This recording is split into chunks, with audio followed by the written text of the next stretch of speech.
Hello student, आज हम discuss करते हैं अपना new topic in class 12 from chapter 6 molecular basis of inheritance biochemical characterization of transforming principal.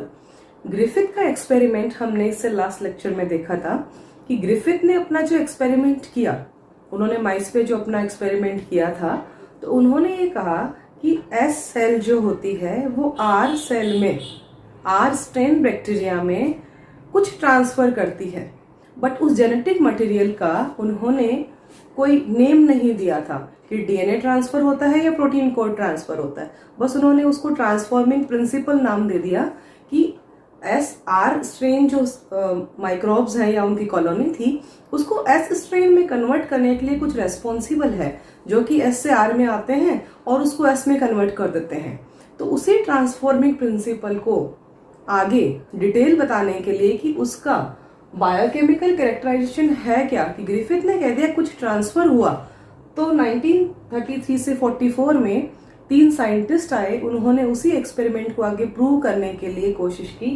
उनके नेम थे एवरी, मैक्लियोड एंड मैकार्डी, कि जो ग्रिफिथ का ट्रांसफॉर्मिंग प्रिंसिपल था उसके अकॉर्डिंग वो ये प्रूव करेंगे अब कि जो जेनेटिक मटीरियल है एक्चुअल में वो डीएनए या फिर प्रोटीन, इन दोनों में से जेनेटिक मटेरियल है क्या एक्चुअल में, डीएनए है या प्रोटीन है, यानी कि अंदर एक्चुअल में जाता कौन है, क्या डीएनए जाता है या प्रोटीन। क्योंकि ग्रिफिथ की इस बात को तो फिर क्रिटिसाइज हो गया कि नाम नहीं दिया तो उसको डिस्कार्ड करना पड़ा। तो अब इन तीनों साइंटिस्ट ने ट्राई किया कि डीएनए और प्रोटीन में से जेनेटिक मटेरियल कौन सा होगा।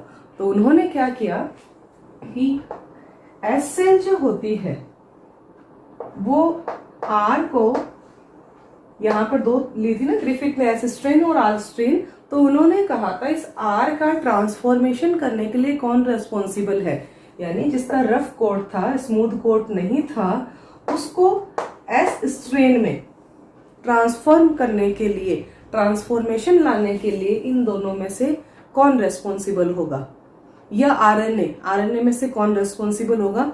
तो उन्होंने क्या किया कि जो एस स्ट्रेन सेल्स थी, जो चूहे मर गए थे, उनकी जो माइस डाई हुए थे ग्रिफिथ के, उसकी सेल का एनालाइज किया और उन सेल में से उन्होंने आइसोलेट किया डीएनए, आरएनए और प्रोटीन।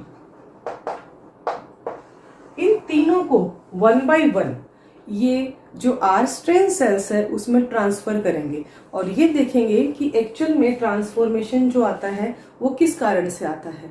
तो उन्होंने अपना एक्सपेरिमेंट स्टार्ट किया।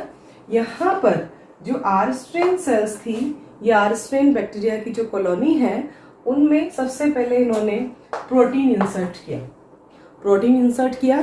तो इन्होंने देखा कोई ट्रांसफॉर्मेशन नहीं हुआ, यानी कि यहाँ पे चारों तरफ कोई भी पॉलीसेकेराइड का कोट नहीं आया, कोई भी म्यूकस की कोटिंग नहीं आई, तो इससे हो गया भी प्रोटीन तो नहीं होगा।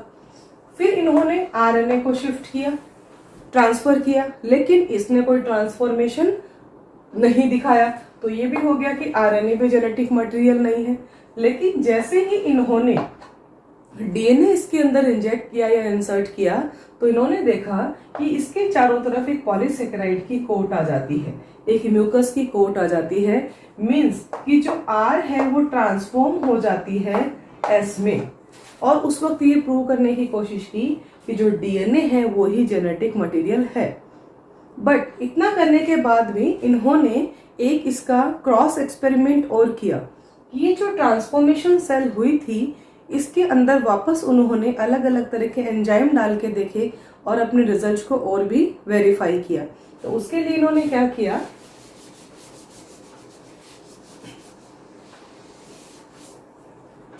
कि जो हमारी एस स्ट्रेन सेल है जो ट्रांसफॉर्म हो गई है, ओके, इसमें इन्होंने आरएनएस, प्रोटीएज और डीएनएस, ये एंजाइम 1 बाय 1 इंसर्ट करेंगे। क्यों, इनका काम क्या होता है, आरएनएस जो एंजाइम होता है वो क्या करता है, आरएनए को ब्रेक डाउन करता है, प्रोटीएज जो होता है वो प्रोटीन को ब्रेक डाउन करता है, और जो डीएनएस होता है वो डीएनए को ब्रेक डाउन करता है। अब इनमें से जो भी यदि जेनेटिक मटेरियल होगा और वो ब्रेक डाउन हो जाएगा तो वहां पर फिर वो ट्रांसफॉर्मेशन शो नहीं करेगी। तो इन्होंने क्या किया कि ये जो ट्रांसफॉर्मेशन शो कर दिया था, यानी ये हमारी सेल बन गई थी जिसने ट्रांसफॉर्म फॉर्म ऑब्टेन कर ली थी, इसमें इन्होंने आरएनएस को इंसर्ट किया। तो आरएनएस का काम क्या है? आरएनए को क्लीवेज कर देना, मीन्स उसको तोड़ देना। तो आरएनए के तोड़ने से इस पे कोई इफेक्ट आया ही नहीं, क्योंकि इसका जेनेटिक मटेरियल आरएनए है ही नहीं। फिर इन्होंने प्रोटीएस को इंसर्ट किया। तो प्रोटीएस का काम क्या है कि वो प्रोटीन को ब्रेक डाउन करती है, अमीनो एसिड्स होते हैं उनको कट करती है और प्रोटीन को पूरा तोड़ देती है। लेकिन प्रोटीएस के डालने से भी कोई इफेक्ट नहीं हुआ। क्यों? क्योंकि प्रोटीएस तो प्रोटीन को कट करता है, प्रोटीन यहाँ पर जेनेटिक मटेरियल था ही नहीं। और जैसे ही उन्होंने यहाँ पर डीएनए को डाला तो उन्होंने देखा ये ट्रांसफॉर्मेशन जो होता है वो शो नहीं कर पा रही। क्यों? क्योंकि जो डीएनए होता है वो डीएनए को, जो दो न्यूक्लियोटाइड आपस में जुड़ते हैं फॉस्फोडाइएस्टर बॉन्ड से, उस फॉस्फोडाइएस्टर बॉन्ड को कट करता है।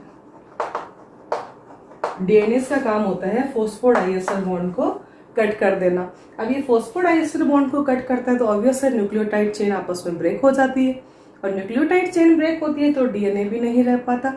इट मीन्स डीएनए के डालने से डीएनए कट हुआ और यहाँ पर ट्रांसफॉर्मेशन अब बंद हो गया, या उसने वो जो कोटिंग है वो बनना बंद हो गई। और उसका बनना बंद होने से ये प्रूव हुआ कि जो डीएनए है वो ही एक्चुअल में जेनेटिक मटेरियल होता है। तो इस तरह से इन तीनों साइंटिस्ट ने जो ग्रिफिथ का ट्रांसफॉर्मिंग प्रिंसिपल था उससे जो ट्रांसफॉर्मिंग प्रिंसिपल का एक्चुअल में बायोकेमिकल कैरेक्टर क्या है उसको पता लगाया और ये कहा कि जो डीएनए है वो ही जेनेटिक मटेरियल होता है।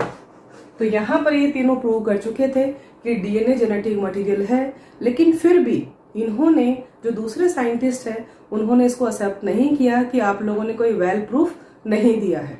ओके, तो यहाँ पर इसके बाद में दूसरे साइंटिस्ट आएंगे जो अपना एक पूरा एक्सपेरिमेंट सेटअप तैयार करके एक्सपेरिमेंट देंगे और फिर ये प्रूव करेंगे, और वो प्रूव ऐसा होगा कि जिसको कोई कॉन्ट्राडिक्शन नहीं होगा, जिसमें कोई भी उसको चैलेंज नहीं करेगा, उसको सब एक्सेप्ट करेंगे कि हाँ डीएनए ही जेनेटिक मटेरियल होता है। तो इनके बाद में हम अगला अपना टॉपिक करेंगे हर्शी और चेज का एक्सपेरिमेंट, जो एक फुल प्रूफ एक्सपेरिमेंट था जिसको कोई भी कॉन्ट्राडिक्शन जिसके बारे में नहीं हुआ था। तो ये था स्टूडेंट अपना एवरी मैक्लियोड और मैकार्टी का एक्सपेरिमेंट ग्रिफिथ के ट्रांसफॉर्मिंग प्रिंसिपल को प्रूव करने के लिए, उसके बायोकेमिकल कैरेक्टर को चेक करने के लिए उन्होंने जो एक्सपेरिमेंट परफॉर्म किया था। Thank you.